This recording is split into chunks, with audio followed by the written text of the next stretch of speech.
The shootings in Atlanta and attacks on Asians across the United States have fueled fear, anger, and protests among Asian Americans. But people of faith are standing up against the hate. And I'd like to welcome Cindy O. She's a Korean American, a high school student, and part of the United Methodist Justice Generation. Cindy is a member of DeKalb United Methodist Church and currently attends Wesley United Methodist Church. She's created a series of Stop Asian Hate graphics for social media. I understand that your family immigrated from Korea, and I'm just wanting to know, what has it been like for you and your family growing up in this country as Asian Americans? Yeah, so I first came to the US with my parents when I was in first grade, and that was back in 2010. And so when I first came to my elementary school, my first grade teacher stated that she did not want to teach me because I couldn't speak English. And so my school didn't consider even creating an ESL program to help out me or even any other students who spoke English as their second language. And all they wanted was just for me to go to another school. And so my first grade teacher also judged me, saying that I lacked sufficient academic capacity due to my low English level. And even though English was my second language and I just came to the US, I was asked to meet the same standards as other native speakers, which was very unreasonable for a first grader. Yeah. But at that time, I did meet some friends, so I really wanted to stay at that school. So then my parents and I went to the school district and asked for an equal opportunity regardless of my English level.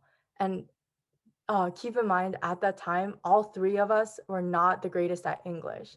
So we we were just we really wanted to stay. So that's why we just went. And afterwards, the school gave me 3 months to prepare for the Illinois standardized test. And so I would have to receive the average level of English or I would have to leave. And so I worked so hard as a first grader during those 3 months. And once I got my test results back, I was very happy though, because it stated that my English was right at the average level and my math was at a higher level than other students that were in my grade.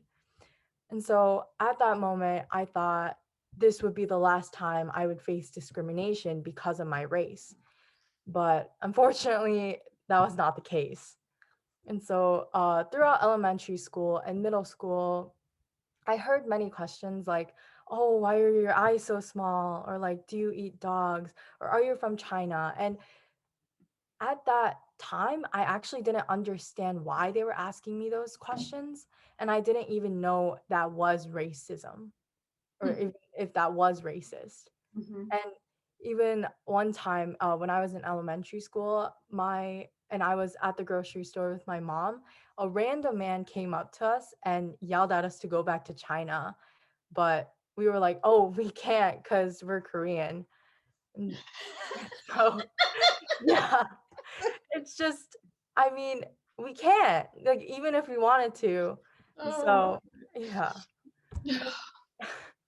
And even though like all Asians have different ethnicities and countries or languages, they're so easily labeled as Chinese and people ignore who they really are.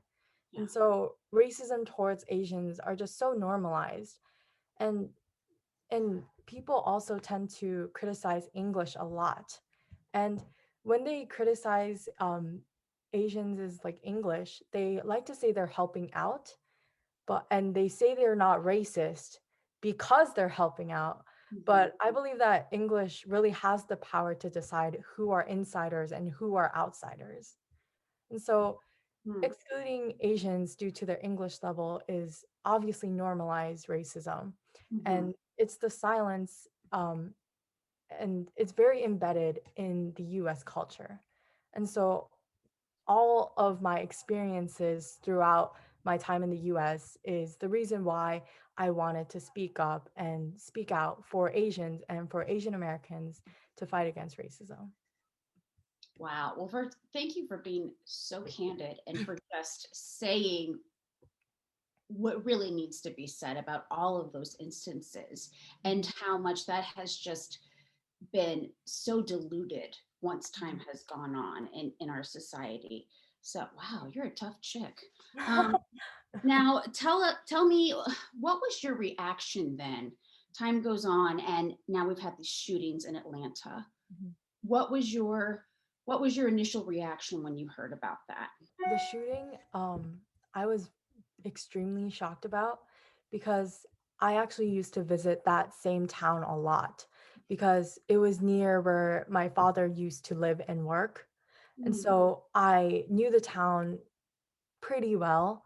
And it was very hard to believe that something so horrifying could happen at a place that I was so familiar with. And although I was shocked, a part of me wasn't too surprised that something like that had happened. Because ever since the rise of COVID, the racism towards Asians rapidly rose. And so during the beginning of COVID and quarantine, there were many Asians that were harassed or even physically attacked in the public spaces. And I also experienced it when I was just at a store. One of the people gave me a glare and whispered COVID, and it was loud enough for me to hear. And I just didn't know what to do. And I was scared to say anything because of what was going on in the media at that time. And so I think it's very just problematic to violently objectify Asian Americans as like the cause of coronavirus, which is obviously not true. hmm.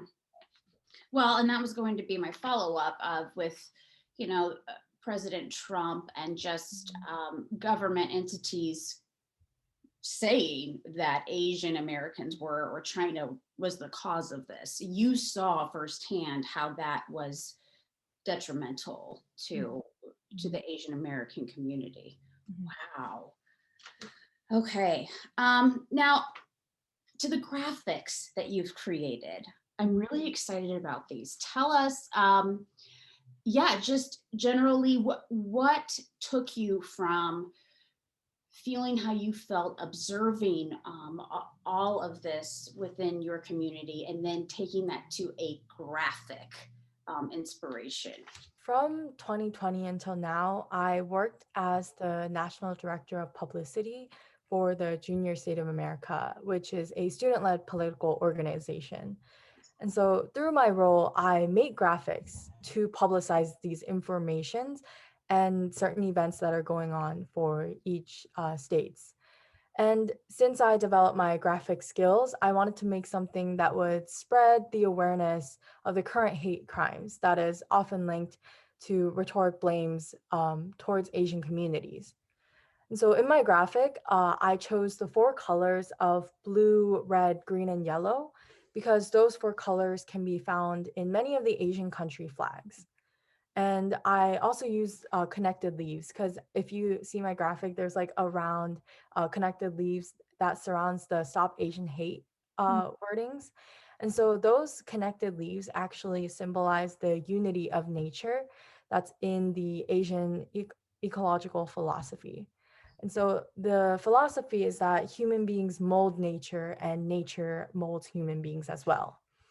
And Hmm. so this correlated relationship is based on supporting one another and promoting solidarity.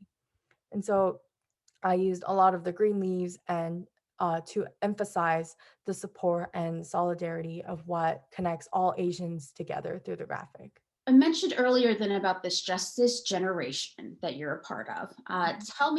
Tell us more about what that is, kind of how you got involved in that. The Justice Generation is a task force project that was created by the Northern Illinois Conference. And so this group engages with social justice issues and they try to find a way to promote activism against racial discrimination. And that's the main topic that we focus on. So Justice Generation allows students to initiate their own projects that's aligned with education, political participation, or public awareness.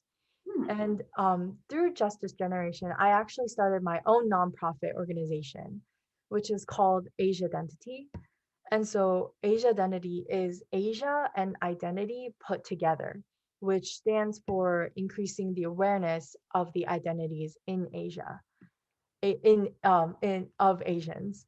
And Hmm. so my goal through Asia Identity is to compass Asians' values, voices, and varieties for who they truly are, to enhance Asians' experience and solidarity beyond the fragile stereotypes, and then to embolden Asians towards equality and justice for all. And Justice Generation has helped me greatly to get started and take on this nonprofit organization. Wow. Okay, so Cindy, even though I want to be like you when I grow up, what do you want to do in the future when you grow up? Which sounds silly, but sure. Yeah, I can't see my future without activism in it. Like I have to do something. I have to keep this activism going in the future. So I will continue to speak out for what I believe and what we need to do to make a change. And living in America has enriched the values and cultures of virtually every part of the world. And I think, especially because I'm an immigrant myself, I know the struggles of what it is to be an immigrant and what it feels to be an outsider. And I know that there are so many more minorities that are struggling right now, that are facing discrimination. And I, until that discrimination goes away, I will keep fighting for these people and for my community and beyond, because it's extremely important. And I feel like so many Asian voices are silenced. Mhm. And I believe that the model minority myth also has to do something with that, because they believe that Asians are quiet and they listen to everything. But I want to make sure that there are more Asian activists and they speak out for what's right and what they believe in. And so in my future, I want to make sure that there are more Asian activists Mhm. that fight for what's right. And I want to support them too, so that they know where to start and know how to lead.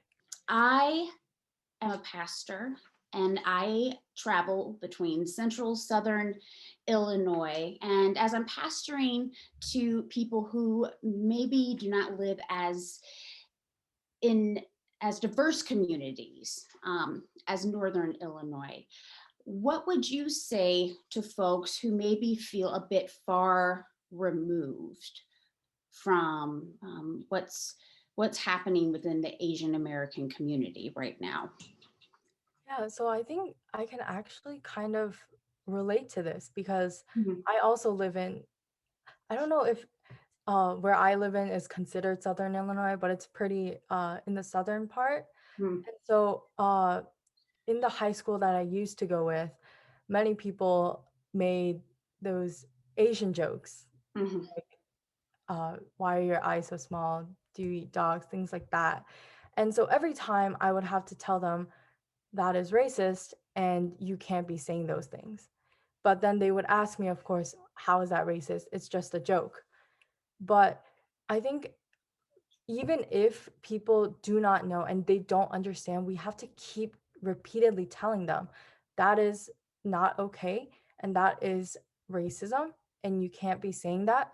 Because if they repeatedly hear it, they're going to think about it at some point in their lives. Mhm. And especially for people who don't think about the current happenings that are happening with Asian Americans, I think it's just important to tell them that it is important for them to be educated on what is going on as of now, to be informed, to at least know what's happening.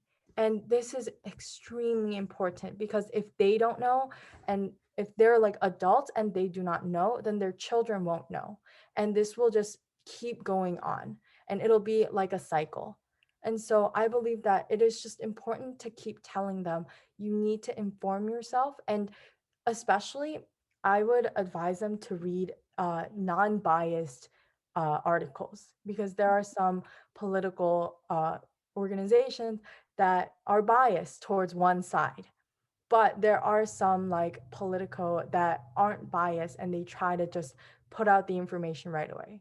So it's very important to just be politically aware and be informed on what's going on. Do you have anything to add? Anything that you would just go home tonight and, or you are at home, but just go to sleep and go, oh no, I didn't say that. And I really wanted to say it. I'm just so grateful that I'm here today to talk with you guys, because I even last year, when I would tell people I am an activist for Asians, they would ask me, "Oh, why? Like Asians don't face discrimination." And so then I would have to explain myself to them. And but now I feel like more people understand, and so I believe it's so important for me to speak out and to speak more about my own experiences and what others can do to be allies and to be supporters. And so I believe that this is just a great opportunity. And I really appreciate you guys for inviting me here today to speak. Thank you so much for joining us. We appreciate you sharing your stories and your heart with us today.